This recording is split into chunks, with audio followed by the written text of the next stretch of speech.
Hey, this is Greg McAfee, and welcome to the Greg McAfee Show. Now let's get started.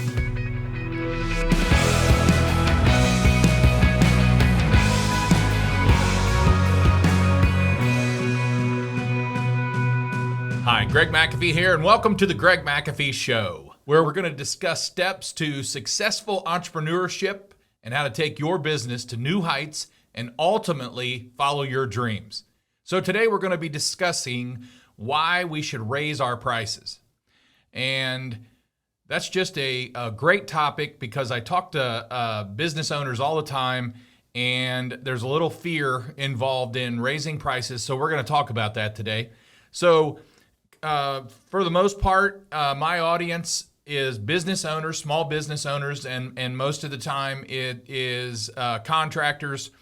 I'm in the HVAC business, but I coach plumbers, electricians, landscapers, lawn care, roofers, home remodeling, anything. Actually, a couple house cleaning companies I've talked to before, but anything that has to do with home services. This is going to cover the basis a lot of times.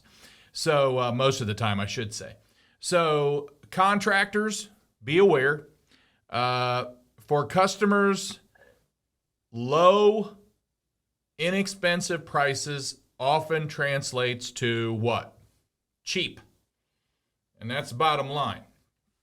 I mean, if you want to be known as the cheap guys, you know, you should change your name to Cheap Guys Electricians, or Cheap Guys Electrical, or Cheap Guys Plumbing, or Cheap Guys Heating and Air. And then everybody will know you're the cheap guys. And then you can just work and make very little money and wonder why. So seriously, you just don't want to be known for the cheap guys. And there are in my territory, there's a handful of cheap guys, and that's what they're known for. But they also wear dirty jeans and dirty white T-shirts and a truck with no name and a dirty truck with no name and stuff on the dashboard piled up, and that's what you get if you want a low ball price. That's the kind of business you're going to have in your driveway. And I know my customers, they don't want that in their driveway. So we're going to talk about why we should raise our prices. First of all, I want to suggest don't think for or answer for the customer, because when you do, most of the time you're wrong. I teach that in sales, and I teach that to business owners, because it's real easy for a salesperson to think, well, they can't afford this, or if it was my grandma, she couldn't afford this. Well, how do you know? I mean, that grandma might have millions of dollars in her pillow. Who knows? We're not there to think for the customer or answer for the customer. So as a business owner, I'm not going to answer for the customer. First of all, the advantage I have is I like high quality. I'm willing to pay for high quality. And so I have no problem selling high quality at a higher price. So if you're not in the high quality mode and you're always after the best deal, don't get me wrong, I love a good deal. I love to negotiate, and I love a good deal. But I'm not after the lowest price. I'm after the best price, but I'm not after the lowest price, if that makes sense. So far too often, many businesses overthink what a customer's reaction might be to a higher price. And I teach this all the time. You do not have to apologize for a price. Prices provide profit, which provides jobs, which provides nice trucks, nice buildings, nice tools, a pleasant atmosphere, a clean and pleasant atmosphere to work in, and the professionalism of people, because we pay nice salaries and our customers get great people who are paid well to do a great job for them. So don't answer for the customer. It's not up to you to answer for the customer. You will find out as you increase your prices, you won't get very much negative feedback from it at all. Very little. I mean, one guy used to tell me, raise your prices until you get at least 5 complaints, and then you know you're at where you need to be. And that might sound silly, but that's about the truth. Just because one person complains about price, we don't make decisions based on one person's opinion. Just because we happen to go to an estimate and they think our prices are too high, we don't make decisions based on that one customer that we probably didn't sell to because we were too high. Now, I will also talk about a lot of times our customers already expect our prices to be higher, and I'll tell you why here in a little bit, and yours should too. Lower prices reduce profitability. So when you start lowering your prices, or you're already at the low end of your price range in your competitive area, they reduce your profitability. They create margin erosion is what happens. Margin erosion, that reduces the amount of money that you make on each sale. Installations in the HVAC business are not easy. A lot of them are extremely hard, and they take all day with a couple guys to do it right. And it deserves to be a high price for what we do. My friend and mentor challenged me a while back, raise your prices. When he found out what all we do here at McAfee, we replace line sets every time. We install new pads. We put every system, heat pump and air conditioners up on snow feet, making sure everything's precisely level. We replace the disconnects in the fuses, in the wiring, and we have a custom sheet metal shop. So 99% of our jobs get custom sheet metal around the furnace, the drop, the box, everything, the supply plenum, a custom filter rack with a year's supply of filters. He looked at me and he goes, Greg, McAfee is the premier dealer.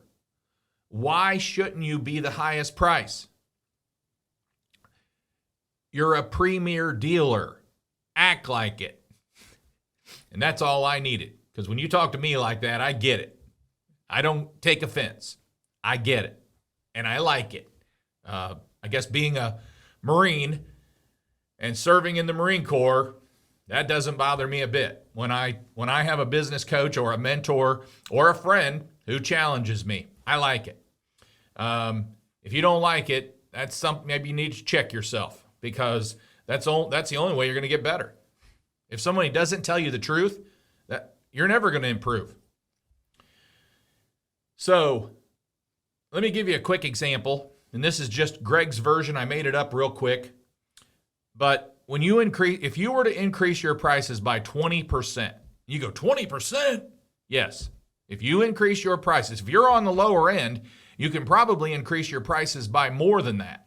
But if you increase your prices by 20%, for every 5 installations you do, you're going to make the same amount of profit you did or you're doing right now for 6 installations. So right now you have to do 6 installations to make the same amount of profit you could make if you increased your prices by 20% right now. And when we started increasing our prices, our closing ratio improved. You know why? Because it didn't put us down in the pool, the ocean of the red water. You see, the red water is bloody because of sharks. There are so many sharks down there in the red water. When you start raising your prices, you come out of the red water and you come into the blue ocean. You come into the blue, clear ocean. You might see a couple yachts out there and some big ships, but that's it. You don't see all the little boats out there trying to compete for a job. So when you get into the blue ocean, it changes your whole business. and you'll start selling more, and your closing ratio will go up, because a lot of customers want to do business with companies in the blue ocean. It takes you out of the competition. All that competition down here that you're having to compete with. See, we only have a few competitors at McAfee. Yeah, there's 500 plus heating and air conditioning companies in our territory, but I only compete with a few. That's all. And you can do the same thing. It also, when you start lowering your prices, or you just never change your prices and you've had the same prices for the past 5 years or something ridiculous, it changes your core customer base. And ideally, growing a business you'll have a core customer base. And when you compromise the loyal, long-lasting customers who are willing to pay for quality and service and dependability and all those things, you're changing your customer base. When you start changing your customer base, you'll actually start losing customers, because the higher end customers no longer want to do business with you. You see, the higher end customers who are paying anywhere from $80,000 to $150,000 for a vehicle, they're not going to go shop at a Kia lot to get something for $35,000. That's not where they go. So when you got these higher end customers, they want to stay with a company who's higher end. It just makes sense. So listen to this. No one wins in the race to the bottom. No one. And if you're a one-man shop and you're listening to this and you say, I can have the low ball price and I can still make a good profit. Well, here's the truth. You can be a one-man shop and do a heck of a job and supply quality and great service and raise your prices and make even more profit. Okay? So why wouldn't you do that? Okay. And let me say this. A lot of times, guys, we go through, guys and gals, we go through a slow spell. And we give several estimates. Our team gives several estimates. We give several estimates, whatever size company you are. And we're not selling. We just go through a slump. I mean, we're kicking rocks all day long. And we go through a slump. So just because we go through a slump doesn't mean it's time to lower your price. It might be quite the opposite. It might be time to raise your price. That's when you need the most profit. You've went through a slump and you need to make more money. So what happens is business owners allow fear to come in, and they start thinking, if we don't sell something soon, we're already having trouble making payroll. We're already having trouble making our bills at the supply houses. And we definitely need to keep the lights on in here. So we start panicking and fear slips in. So we start telling our sales team, hey, just take 500 off, take 1,000 off these prices today, and let's see if we can get a sale. Well, you say, Greg, do you ever lower your prices? Do you ever do a job for less? Absolutely. You know why? Because I can. And a lot of times, I've already made enough profit, I'm already above goal for the year, that I might just lower my price to take market share. And I can do that all day long. And that's the benefit of managing your money properly. And actually for us, it's being 100% debt free. So if our average, I'm just going to make up a number here, if our average is $12,500 for an installation, and we're out on a really good job, and the customer says, hey, look, I want you guys to do it, but I want you to do it for $11,000. That's where I'm at. So I negotiate a little bit with my salesman, and I say, hey, if you take this, we'll do it. And we do it. And we take market share all day long. We don't make the same profit margins, but we do make a profit. And we're taking market share. And we're going to be in that customer's driveway for years to come. I'll do that quite often to continue to take market share because that's what we do best. I've never acquired a company, but I continue to take the market share, and I continue to be number one in my territory of the residential market. Now, when I say we're number one, we're not the largest. There's a lot of companies bigger than us. I'm saying we're number one in top of mind in the residential market. And gross revenue wise for residential, we're probably in the top 2. Okay? But we're number one. When these third parties do all these surveys for heating and air conditioning companies, we come number one substantially. I mean, there's a big gap between us and the next guy. No matter what survey they do, no matter what company we use, there's a big gap between us and the next guy. And I'll tell you, about 5 or 6 years ago, somebody got close enough, they were in single-digit percentages of us. The next year, we pulled off. It was 14% difference. So you can't get comfortable. You can't get complacent. I talked about that last week. As soon as you get complacent, those companies are pouring on the steam. They're doing what you used to do. Don't get complacent. So just because you go through a slow spell, you think you should lower your prices and gain sales. Wrong answer. Not the right thing to do. Also, find out what makes you different and makes your messaging reflect. Make sure your messaging is reflecting that. Find out what you do different, and then make sure your message, your branding message, your advertising message, make sure it reflects what you do best and what you do different. We used to say something like years and years ago, I don't think my sales team uses this anymore, but I know when I was selling, you read all kinds of stuff, what to say, what to try, all this kind of closing stuff. But if a customer wanted to be, too low, we would say something like, okay, Mr. and Mrs. Homeowner, we have high quality, we have great service, and we have competitive prices. For what you're asking for, you can pick 2 of those. Which one do you want? And they just look at you and they go, well, I want all 3. Well, for the price, our price, you will get all 3. But if you're wanting this low ball price, you're going to have to substitute quality or service. Which one don't you want? Because you can only pick 2.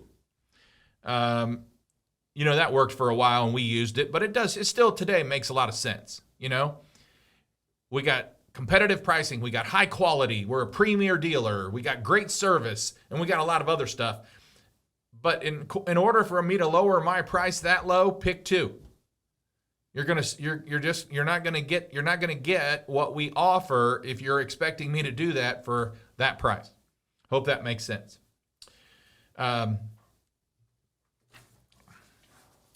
Also, find out what makes you different. And like I said earlier, find out what makes you different.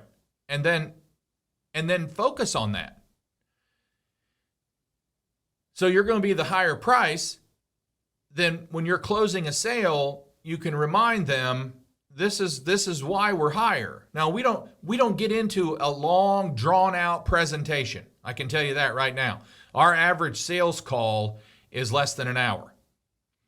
And from time to time, I'm saying average, but from time to time, you might have one an hour and a half. You might even have one 2 hours. You might have one 30 minutes. If we get to walk into a house and they say, I don't need to see anything. We want you to do it. You did my dad's, just write it up. We're ready to go with it. Well, everybody loves those. They don't happen every day, but everybody loves those. So, but our average is an hour. We have a system in place. We hire closers. We ask the customer, would you like the long version or the short version? And unless they're an engineer, and we all know about engineers, right? Unless they're an engineer, 90% of people say, give me the short version. So we have a system after that, and we go through the routine, and we go through everything, and we get to the close, and we close it. Now, for the past year, our closing ratios, and I don't always share this, but I'm going to share this because you're listening to someone giving you advice. And if I'm listening to someone giving me advice, I want to know they know what they're doing. Our closing ratios for McAfee Heating have averaged every month around 80%. 8 out of 10 close. Now, my good friend and mentor will still say your prices are too low. And they might be. We're going to look into them. I'm teaching you how to raise your prices, and I just admitted our prices still might be too low, and we made major increases this year. Okay? So, if your closing ratio is too high, your prices could be slightly too low until you get them up there to where more people are saying no because your prices are too high, then you're probably at the right amount. So we're going to look at that. I've already talked to my VP of operations and this last week about raising our prices again. So the last one is why should we raise our prices? It's very simple. Why should we raise our prices? So cost of goods have went up double digits again and again and again this year. I mean, prices have skyrocketed this year. And I have my own opinion why, but we would get into the political issue. And I'm not going to go there right now. Maybe one day I will. But the cost of goods have went up double digits. And basically, you're worth more. If you're not a premier dealer and you don't do everything right, you need to work on that and start doing everything right. You need to go the extra mile. You need to make sure it's done right or you won't do it at all. That's our philosophy here. We're going to do it right or we're not going to do it at all. We'll pass. If you want it done a different way, Mr. and Mrs. Homeowner, I'm sorry, we're not able to do that. And they say, you mean you're not able to do the job for me? If you want it done that way, at that price, we'll have to pass. I'm sorry. Because we have Mr. McAfee's name's on the door, and he has to stand behind it. Our company has to stand behind the work we do, and we're not able to do it that way because it's not up to the quality level we expect at McAfee. So, you need to become a premier high-quality dealer. And if you already are, then your prices need to reflect that. And you need to hear that. It will help you. This podcast is basically free. And I just made you either thousands of dollars or hundreds of thousands of dollars, depends on what size company you are, that needed to raise your prices. And always remember, just a quick little saying here, the bitterness of poor quality remains long after the low prices are forgotten. I'll read that again. The bitterness of poor quality remains long after the low prices are forgotten. And a fellow by the name of Leon Cataloli, I won't repeat that. That is his quote. I will give him credit and probably botched up his name. So, raise your prices, guys. If you haven't raised them in a while, take a look at that, evaluate it, but aim high. I challenge you, aim high. Okay? People are willing to pay for high.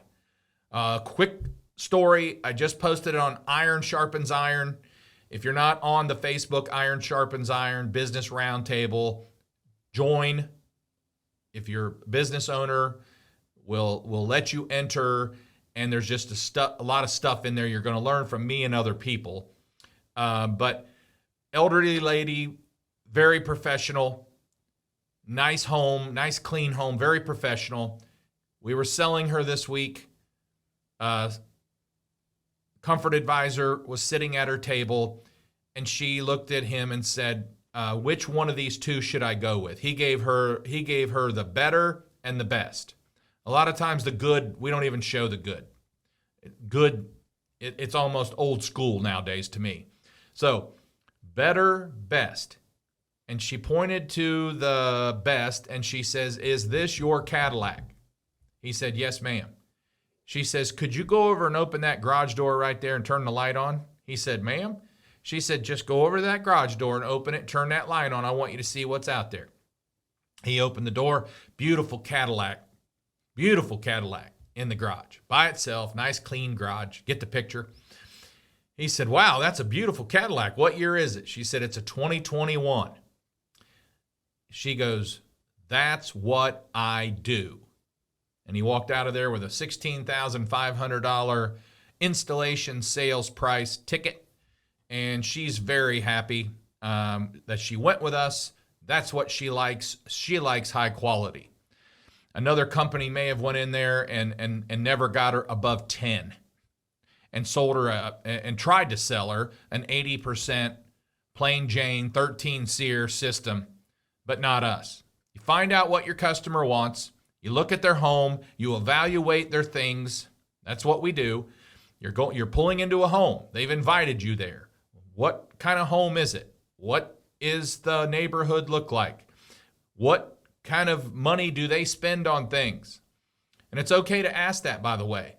You can ask it this way. Typically, when you buy something of this caliber, how do you buy? And they will tell you. We do it this way. We finance this, or we do same as cash, or we write a check. And you'll find out if you ask questions, okay? Wow, a lot of stuff to know about raising prices. But so before we wrap up, if you're not watching on YouTube, don't forget to like and subscribe below. You can always support this podcast on iTunes, or if you preferred a listening platform. I'm having great feedback from listeners that this program makes them think differently, and that is why it is so important to keep listening. I just want to challenge you, make you think differently, and help grow your business.